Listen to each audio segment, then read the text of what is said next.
So, a lot of times I get into these discussions with people who don't have law degrees, don't study law, don't understand law, don't follow law, and don't understand how law works. And think that because you emotionally feel some way, that negates the Constitution, state or federal, and negates the fact that you are innocent until proven guilty. For black men, a lot of times, your innocence is not readily available. It's not perpetuated as a fact. In fact, you a lot of times got to prove that you are innocent of whatever your accusers or the state or the United States, which is a misnomer because the state and the United States it's illegal. But most people, like I said, don't understand how law works. Even the judge holding a bond or a bail over you, a judge can only be a judge. They can't hold a bond or a bail over you because now they're acting in a capacity that is such as an administrator. A judge cannot be an administrator. They have to be a purge juror, which means they remain objective.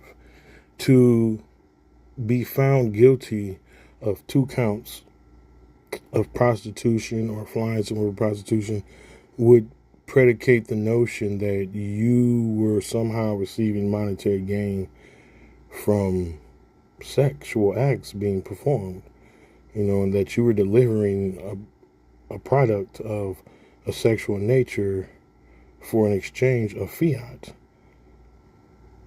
Make this make sense. This man has money.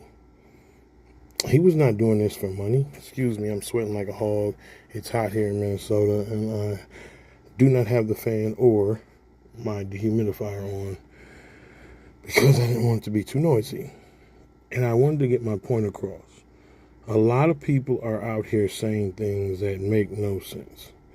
They want him to be found guilty of RICO and this, that, and the third. Well, there was not enough for a RICO charge because they couldn't prove that he had a criminal enterprise.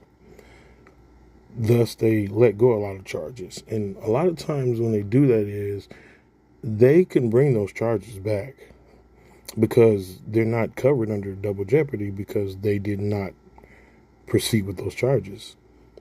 This is buck breaking at its finest. The man couldn't put up $50 million.